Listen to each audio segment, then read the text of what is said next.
People are always asking, why are Nigerians aggressive? Why are Nigerians rude? Why do Nigerians walk around like they own the world, right? A lot of pompous drama, especially in Africa. I see this more, right? You don't see a lot of it in the West, right? But a lot of times you travel, like Nigerians are just proud, they just talk anyhow, they're always in a hurry, they just want you to be quick, So every single time, like through the years, right? Every country I've been through, right, or been to, right, like, why are Nigerians like that? Give it to me now. I mean, what's wrong with you? Can you be fast? Initially, when I started traveling, right, years ago, right, I was like, that's how we are. That's how we are. But the more that people kept asking me this question, it bothered me, right? And I was wondering, I think maybe sometimes they saw it in me as well. They were like, why are you like this, right? Or why? Then after a while, I started telling myself I needed to understand why Nigerians actually are aggressive. Why do we come across as rude, as in a hurry, as like we don't care about the next person? Why are we loud? Why are we just boom, like want to walk over everybody? And I took it upon myself to find out, right? So in this video, I'm going to be sharing with you why Nigerians are aggressive, right? If you've ever thought, I have this Nigerian friend, or I have this Nigerian customer, or I have this Nigerian, or even you as a Nigerian, you're wondering, why am I like this? Because when I myself, I did not know. And the kind of answers I'm going to be giving you is not just based on my thought, it's based on my travel, based on chatting I speak to consumers all the time. I go to marketplaces, I go to churches, to mosques, to schools. I'm like really on the front line. So a lot of things I'm going to be giving right now is because of the things I have learned and I've researched and I've thought about. And I think this is the answer. So sit back, and at the end of this, you are going to know why Nigerians are aggressive. Why are we like this? Why are they like that? Why is the whole world looking at us like this, right? So let's jump into it. Let's go. So the first reason why I think Nigerians are like this is, you see, Nigerians have fought for every single thing their entire life. If you want to build a house, right? The first thing you do is build a borehole. Why? It's not because you want water to drink. It's just because you want water to even build the house itself. So you don't have like the government doing everything for you. Nigerians were born fighting, right? From the moment we were born, from the generators, even power at some point, right? Nigeria is better now, but at some point, power was such an issue, right? You get a house, you have to take care of your electricity yourself. You get yourself a generator, whether it is a small one, a big one. I better pass my neighbor. You're always fighting for something. Then you get to primary school, the competition is there. Your parents are like, you know what, you have to be the first in the class. Were you the best? What was your average? Are you first? If you're not first three, then you're in trouble. So you see, we've always sort of had this space where we're always fighting and competing our way up. You get to primary 5 or primary 6, you have to do your common entrance. So you're always sort of fighting and trying to get into the best school. If you don't do well, you're not going to get into the right school. You're always, so the competition, and the fight for something has always been in us. Things have never been provided for. It's not like in the West where because you are born and you live in a certain area, there's already a school that is just waiting for you. You fall into the catchment, oh hallelujah, you just sit back, the school is yours. Even if you go to a lower catchment, there's a school that is waiting for you and they don't have a choice but to take you. But in Nigeria, you got to fight for it. Right? And a lot of times you don't have the money and the wealth to be able to go to the private schools. You need to earn the right to go to the best public schools, the best public universities, which are still quite okay in Nigeria. So I think that's one reason, right? And in the spirit of fighting for these kind of things, you find out that you are imprinted upon. And everywhere you go, you look at everybody like a threat, not a threat, a competition. So you're always just sort of aggressive against the other person, like, hey, what's wrong? How are you? It's a bit. So that's the first reason I think that Nigerians are extremely sort of aggressive and come across rude. It's not because it's just natural. It's just, maybe it is natural. It's just how we were imprinted upon, So even the water you're drinking, right? The water you drink from the tap, you can't drink tap water in Nigeria, right? In South Africa, in the US, you just go to the tap and drink water. The basic necessity of water to quench your thirst. In Nigeria, you have to fight for it. You need to pay pure water. You need to buy bottled water. You need to boil your water. You're always earning this right to live, earning the right to enjoy the basic necessity. And And because of that, we are just, even if you're in the informal sector, right? Maybe you're a trader, you are working for somebody, even before you get your freedom, right? Like the Igbos, you have people that are working for you. Before you get your freedom, you're competing with that next person by your side, that is supposed to, he can get his freedom before you if you don't sit up. Someone comes there like 3 years after you, and you find out that the guy is getting his freedom before you. You're like, how did you get your freedom before me? How? So we're like that. And if you're not aggressive, if you're not competitive, if you're not fighting your way from the bottom, you are gonna sink. So when you travel across Africa, people tend to always have that mindset, right? And it never leaves us. We're always fighting our way up. Even when you are born with a silver spoon in your mouth and you're probably a bit gentle and polite and you don't have that sort of competitive edge and you're not direct, even the people that are your friends will come and tell you, wait till they do yourself, wait till they do that one.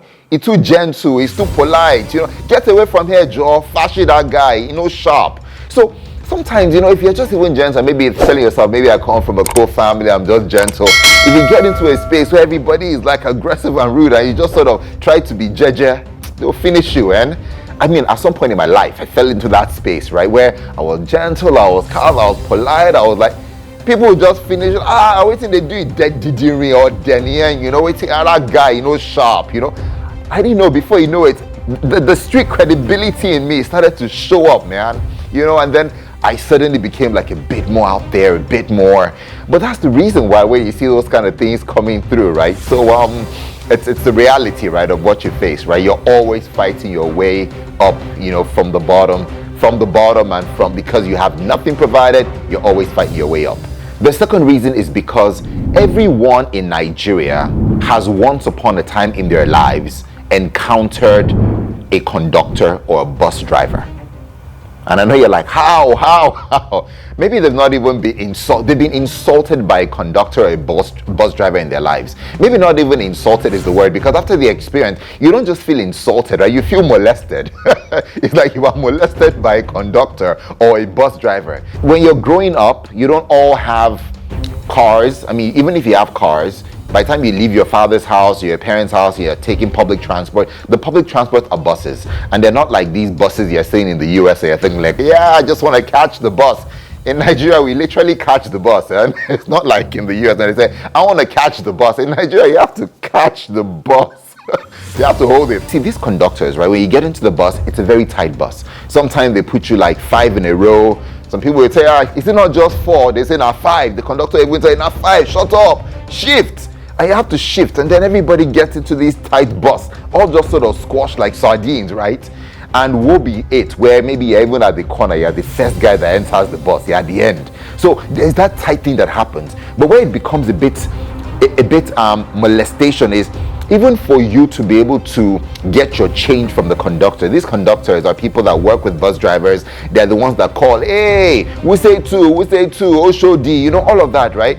They're the ones that call and get the passengers on. They're also the ones that get the money from the passengers and give to the driver in front.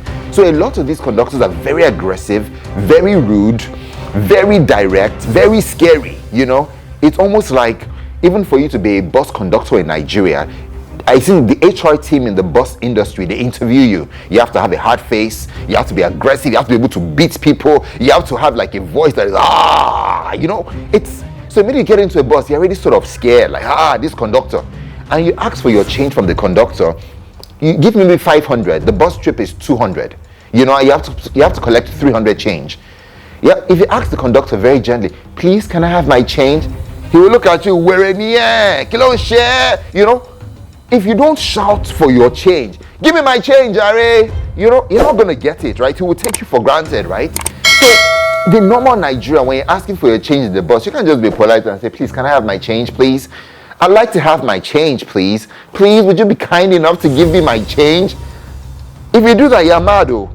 You have to ask the conductor, come on, give my change, Are. Then when you do that, the conductor gives it to you. He doesn't even find you being insulted when you talk to him like that. That's the normal way he expects to be talked to.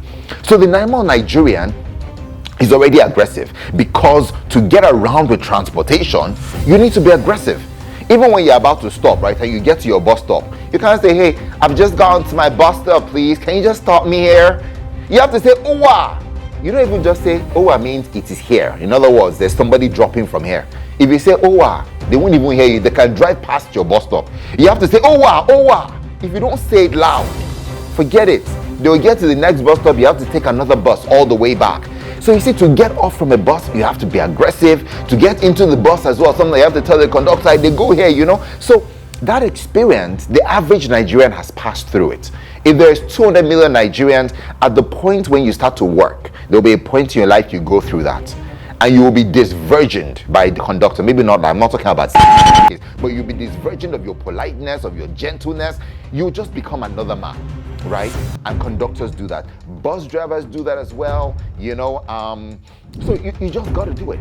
So the reason why Nigerians are like that is that in the West or in certain countries, even in Africa, it's a bit gentle. When you're in Tanzania, you know, the people sit on the bus very gentle. When I was in Tanzania, oh my goodness, I sat on this bus. People were very gentle. They will stop for you, come down. They were so even me, I was wondering. I felt strange in a gentle bus. I was like, am I in the right place? Everybody was gentle. Somebody sat down. I even told somebody, can I sit where you're sitting?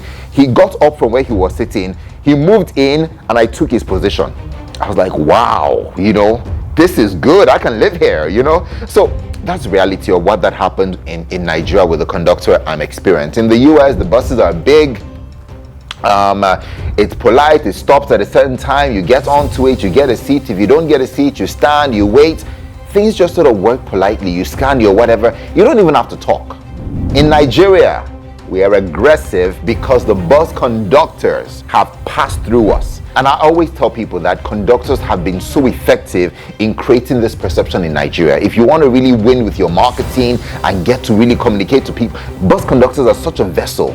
They have a lot of penetration into experiences in homes, but I mean, that's marketing. That's a whole different mindset. So let's not talk about that. Let's get into the third reason why Nigerians are aggressive. You know, and you're listening to this, you're like, okay, I agree. If you agree with it, I mean, put it down in the chat. Talk about the experience that when a bus conductor disvirgined you and made you to become aggressive. And I mean, talk about it, right? Put it out there. Let's know about your experience and tell me whether you sort of really agree with some of these points. Now, the third reason why Nigerians are extremely aggressive is if you're not aggressive, somebody will take you for granted.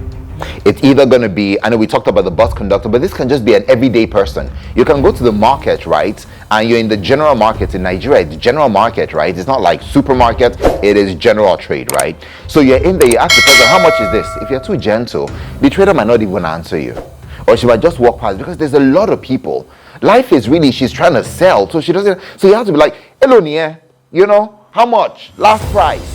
So you need to sort of, and if you're not like that, they can even just double the price for you, right? In something that is 200 naira or 100 naira, they might call it 200, they might call it 500. So you have to really show up your street credibility, right? Even in the marketplace, you have to be, oh, they'll take you for granted. One big thing as well, one big place I always get worried as well is airports. When you get to the airport in Nigeria, me, I always change it, because you can go to an airport in the Delta airport in Arizona. I mean, the airports are different. People are gentle. People treat you nicely. Your bag comes up gently. You go through clearance, customs. It's very decent. In Nigeria, immediately you get to the Nigerian airports, wahala day, right? You have to be ready. The customs guys are waiting for you to ask you what's in your bag, even though there's really nothing in your bag that is bad, right? You just brought candies and chocolate, but they harass you. What's in your bag? Open it. You know, we want to see it. And they'll just find something ridiculous and just say, you didn't bring, this is illegal, this is banned. You know, and if you're just gentle speaking English, I just like to let you know that these things, I bought them from the shop, from the stores, and they'll be like, they'll just take you for granted, you know. They want to get you money. They want you just, so you have to just switch on your Niger aggressiveness, right? When you get to the airport, you suddenly just turn it up. If you were even speaking phonetics, right, before, whether you're coming from Texas, you're coming from any, you just suddenly become Niger again. How far? Wait till they do, you know, nothing there inside though, you know, nothing. You just suddenly become aggressive because you are trying to prevent being taken advantage of. And in Nigeria, if you're not aggressive, if you're not loud, if you're not confrontational, you will be confronted. So you confront before you are confronted, right? So the average Nigerian is trying to make that point, right? You don't want to be taken for granted by a teacher, by a student, by a bus driver, by an airport customs guy, by the person in the market. You know, I mean, yeah. Sometimes, even our parents, right? You don't go home and just say you are bullied, right? At some point, they will tell you, did you punch back? Did you fight back? You can't just be bullied, right, as a kid. Your parents will tell you, did you punch back? Did you fight back? You don't just sort of sit down and take it. Otherwise, that's the end of you. So we are aggressive because we do not want to be taken for granted. And if you are quiet, so when you go abroad as well, the same thing happens. You suddenly get to this new place and you're like just loud and you're confrontational because you don't want to be insulted. You don't want to be taken for granted. You don't want to look like you just Johnny just come, So people are just sort of showing themselves, right? And I see this a lot within the African countries, right? When I see it a lot in the western part of the world, if you're in the UK, if you're in Dublin, if you're in those areas, right? I feel that people are a bit more, they get accustomed, right, to the mindset, right? They sort of blend in a little bit. They're a bit more gentle. They start to sort of speak the phonetics, the UK thing. They start to blend, right? But in Africa, right, if a Nigerian goes to South Africa or goes to Ghana or goes to Zambia or goes to Tanzania, they don't sort of respect the other African.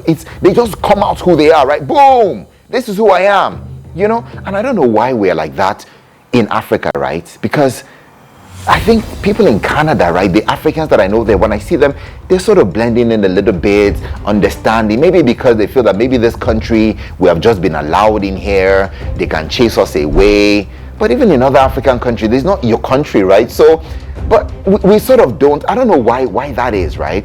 If you're listening to this as well and you're wondering that, yeah, that's true. When I go to Netherlands, I go to France, I'm a bit more cordial and respectful. I sort of blend in. But when I go to another African country, I'm just myself and I tell people, this is who I am, this is how I am. Why are we like that when it comes within Africa, but when we go to other countries? So why is that, right? I don't know, but you tell me, right? Is it a respect thing? Is it that we feel we're the best, or we feel that Africa know they carry last, and because of that we can just be ourselves? But I don't know why it's like that, right? But that's something we need to understand, right? So the fourth reason why Nigerians are aggressive, right, or are rude, or appear seemingly rude, or just speak their mind, is because we are late starters, right? And when I say late starters, I'm not saying that we are late starters in life. I'm saying that tend to go late for a lot of things, right? I mean, there's a whole Nigeria time, so we tend to go late for things, right? Let's imagine you have an exam, right? And an exam is like in 3 weeks' time. The average Nigerian guy on campus can start to study, right? Maybe like a week to go. It's like a week to the exam. It's like, the exam is next week. I never even read half of my book. I still have to carry, then he starts reading a week to go, a week to the exam. Some other guys is like 3 days to exam. He just opens it, he just realizes that it's big. You have the handout, photocopy it. And the good thing about Nigerians is, despite the fact that we're late starters, we still succeed, We're still going to eventually succeed, and we're still going to pass the exam. People even have like 80, 90. And because we're always succeeding, despite the fact that we get there late or we start late, it's just become a habit, right, that we are late starters. What we do forget is there is somebody that pays the price for you starting late. And let me tell you where it starts. Even on campus, right? When you're trying to photocopy that note, right? With the guy that is photocopying, you're like, photocopy it fast, be fast, photocopy it. Even the guy that is going to give you your book, right? You're like, please give it to me. I have to photocopy it. So because you are late, right? And you're trying to do things at the last minute, what happens is that you pass that aggression to the next person. Even look at your tailor, right? You're going for a wedding. Suddenly, a week to go for the wedding, you suddenly get the material. This is the material we're using for the wedding. You go to your tailor. I need this tomorrow. I need this like in 4 days' time. You pass your late starting to that person. And the way to pass it, you have to be aggressive to him. And because in Nigeria, there's pockets of time where we start late. You're going to the office, you leave late. Suddenly, you get into the bus. Driver, I beg, be fast. Drive faster. It's not his fault. It's your fault because you started late, but because you want to still succeed, like we have always done. Like I said, Nigerian, we start late, but you still succeed, right? Because you're always succeeding, you now pass that aggression, but you forget that the continuous passing of that aggression, you suddenly become an aggressive person. Even if you're a market woman, your customer is waiting for you, you're telling the guy, sell me this thing quickly, Joy, they go somewhere, they go. It's not his fault, but you're aggressive because you just started late. And Parts of the world, they start early. People start early my friends that just moved to Netherlands, right? Their kids get to the bus stop like 15 minutes and waiting for the bus. In Nigeria, you get to the bus like 5 minutes or even 1 minute. The bus is just leaving. You're like, wait. I did here. So you put that aggression. That is why we're aggressive people, right? We start late and we pass that aggression to the next person. It's a road race, right? Leave the house today, right, and just go to the street and see somebody that is being aggressive or going somewhere in a hurry. It's because he started late and he's now putting the aggression on the Okada rider, on the shop seller, on the sales attendant. The conductor left his bus stop early, so he's trying to catch up to get to the next bus stop. So it's aggressive. So we are late starters. And I know you might be defensive, but that's the truth about it. We're late starters. You know, a lot of people that travel abroad and live in the West, after a while you find out that they become a bit earlier. And they come within the first 6 months, they're early, they keep the time. But after like a year, they join us and everybody is now late again. But we're late starters, right? And we take that aggression out on the person that we meet first, right? So boom, that's the fourth reason why we're late, right? In why we're aggressive. And people in the world are wondering, so this is why Nigeria, that's why we're aggressive. It's not because we hate you. It's not because we dislike you. It's just, it's there. That's what causes it, right? Another reason why we're aggressive, right? And this reason is, you see, at a point in life when you have achieved wealth or you have achieved the status, I think that you almost feel that it's your right to sort of be able to own the room. The richest guy or the biggest boss in the room feels that he can be loud. He can walk into the room and just like, you know what's happening there? It's just a status thing, right? It's a status thing. He feels that he can be loud, you know. So sometimes wealth status makes you a bit loud, and the average Nigerian feels that sometimes the loudest person in the room is the wealthiest, is the boss, is the oga on the top, is the chairman. So when you go to another country, you want to sort of exude this status of I've arrived, I'm also big enough, you know, I can speak, I can talk. In some villages, only if you're wealthy are you allowed to speak up in town meetings, right? So when you go to another country, you want to exude that confidence. So you suddenly get there like you're loud, you're talking like, hey, and you don't disregard the other person because you think he's beneath you or your point is superior, you know. So you have to be able to make that point held, you know. So that's one reason, right, that Nigerians also have that, you know. Unfortunately, sometimes with Nigerians, like I told you, I've spoken to a lot of consumers. I was talking to this lady the other day. She said that, oh my goodness, she was at this club, right, with this Nigerian, and in the club he was so loud. He was like, pop the bottles, bring the champagne, bring the Hennessy. He was like feeding her everything. She was like, oh my goodness, this guy is the guy I'm going to spend the rest of my life with. He's just my blesser. Right, that's what they call Nigerians, by the way, in South Africa. When they bless you, right, he's a blesser, right? He's just a blesser or something, right? Then she got to his house, you know. When she got to his house, she was shocked. She saw just like 2 chairs. She saw a small rug, and she opened his fridge. The only thing that was there was water. Water. She was like, Shimoti, enter one chance. She said it in Zulu, right? In South Africa, it was nothing. She was like, you know, because in Nigeria, sometimes you go out there, you try to make yourself look like you have it all. But the reality is that inside, you know, you might not necessarily have it all. But you go out there, you can't afford to carry last, so you have to show off and demo and show off. But the truth about it is that a lot of Nigerians that do that, I know you're watching this and you're like, Dexter, don't tell about Nigerians. But the truth about it is a lot of Nigerians that sort of are out there that look like they're like own the world. The truth about it is sometimes they're struggling. They're trying to sort of make the next penny check. They're trying to make it out there, you know. So that's something in there. But it's one of those things that come out there and sort of I have to show off. I have to really be in there, you know. So that's the reality of something that hits us. Even my mechanic, right, the person that works on my car in Johannesburg, or is it in Durban, was asking me that, Dexter, why is it that Nigerians have to drive these big cars, and when they come to me or they come to the mechanic, sometimes they don't even have all the money to buy the right spare parts, but they're driving big cars. The last car that at my mechanic, right, in Joburg, there was a Cadillac. A guy drove in with a Cadillac. He was a Nigerian in South Africa. He drove in with a Cadillac. But even the parts to be able to service the Cadillac, he didn't have enough. So they're looking for parts, how to be able to get the shortcut to get it out there. It was like, why do Nigerians have to drive big cars when sometimes they struggle to even maintain it? I was like, hey, you know, I was about to get into the whole lecture and insights. I said, you know what? I wanted to just jump out of it, and I said, hey, don't worry about it, we'll talk about it later, but that's the reality. So that's the reason why Nigerians come across aggressive and all of that. They just really want to prove a point, and that's just how it is generally with that sort of mindset in that space. Now the next reason, right, this one, I think the way I would explain it to you is not based on, is this O factor. The way to know a Nigerian, right? People always say, hey, I'm fine, I dey go, So in Kenya, if people come to me and say, hey, they actually used to mock me, not mock me, but play around with me and say, hey, I'm here, that's just to let them know that I'm a Nigerian, that they're trying to talk like me and they're trying to talk like us, and I think they've seen it in our movies. They've probably had Nigerians that talk like that and say, where are you, And the reality is that whole thing, right, that itself is a fundamental root of, it's become our language, but the birth of that O is from a point of aggression.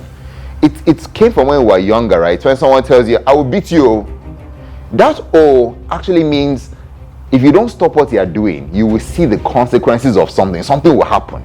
So when a Nigerian says, oh, it's because, or maybe let's go, it's because he's in a hurry to go somewhere, and if he's not there, he's not there on time, something's gonna happen. So when you see a Nigerian putting O at the end of something, it's not just because he's whistling and talking. It's not our language, right? We speak like that and it's become our culture, but it's because we've always been O people. We're late, and immediately are saying, that guy is saying, there are consequences. So O actually shows you that. So I know people abroad are just always hearing us say, and they think it's fun, but the root cause of the word O is because we're trying to let people know that if you don't do this thing now, there will be a consequence. If we don't go now, if you don't sow this thing now, if we don't eat now, let's eat now. You do that so that you can put the emphasis that we need to make the point to happen now. Otherwise, something will happen. What didn't happen in 1960? You know what I mean? So it's something that has certainly become our language, but that's the reason, So, and I don't know that that's the point, but I think even our language, right? We've accepted ourselves as there's always a consequence for even in the presentation. That's the reason, and the O almost means like, that's just it. But there, take it. So, so there's an aggression there, right? And when you go to another country, there is no way that you can express this O. Imagine you're talking to somebody in Swaziland, or you're speaking to somebody in Harare, and you tell him, he won't get it. The only way you can put it across for him to get it is by being aggressive. Be fast, be fast, be fast. If it was a normal Nigerian, you'd have just said, let's go. The guy understands that you're telling him, be fast. But you're selling in another country, and how do you tell him, so you have to tell him, be fast, I'm going. So you come across aggressive because the only way you can now articulate your O is in that way. So they're wondering, hey, why is this guy aggressive? Why is he rude? Why is he just talking like that, The other day, Malema was even talking about it in South Africa, how Nigerians are forthright and direct and how he likes it. I mean, it's a good thing, but people know we're like that, right? And some people find it very offensive. Some people find it very annoying. Where I've been to, people find it annoying. Some people say, okay, fine, they like Nigerians for that, they are confident, they like that sort of confidence. So, but now it's a bag of mixed drinks, right? Some people hate it, some people sort of appreciate it, some people just think that we're helpless and hopeless and that's how we are and we can't change who we are.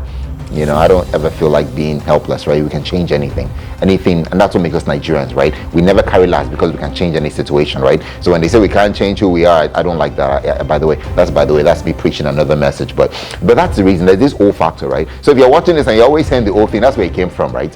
Enjoy it, say it, in our movies you hear it, but that's where it's from. It's because we need to get something done now, and if that doesn't happen now, the consequences, right? So that's the reason. The next reason is, right, I think our movies have gone across the world. The penetration of Nigerian movies in the world is quite significant, right? A lot of households across the world have watched Indian movies, Nigerian movies, so they see how we're aggressive in our movies, how we have a lot of where the woman is aggressive, the man is aggressive, so that also imprints in them, right? So when they see a Nigerian, they're like, hey, There's some time that I see somebody, I'm maybe with a friend of mine, and then he asks, that guy is Nigerian, right? How did you know? Like the way he was acting, right? Only Nigerians can be that aggressive. And I'm like, come on, I'm Nigerian too. Come on, don't do that, So I think we're labeled. They sort of know from the movies. Our movies have portrayed us as aggressive as well. And that's just because it's who we are, right? We're aggressive. So there's some waters that have alkaline levels of 6.5, but you don't know it's acidic, right? You only know it's acidic when you put it next to something that is alkaline or something that is neutral. So to ourselves, we don't come across as aggressive. Maybe this is who we are. But when you suddenly step into another man's country, that is when he sees you as, whoa. Suddenly they're like either scared, intimidated, either they're like suddenly like, oh, the Nigerians have come in, boom. They just feel, in South Africa, Nigerians do that. They have that feel of walking into a place and making the South Africans feel small, or walking into East Africa as well. They just feel that the Nigerians are here. And Nigerians know, Nigerians know that they do that, right?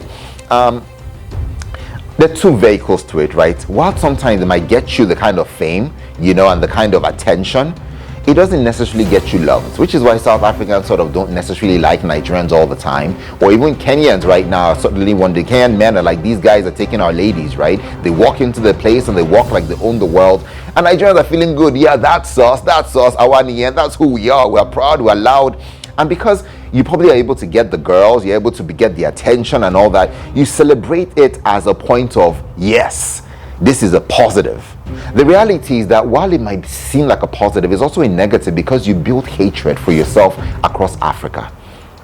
What you're doing in other African countries, what we do in other African countries, we don't do it in the West. You don't go to France and people are like, they'll shut you down, right? You don't do that in Colorado, in Chicago. I've never seen that, right? They blend in. But in Africa, we suddenly feel that. So the attitude builds a lot of hate for us, right?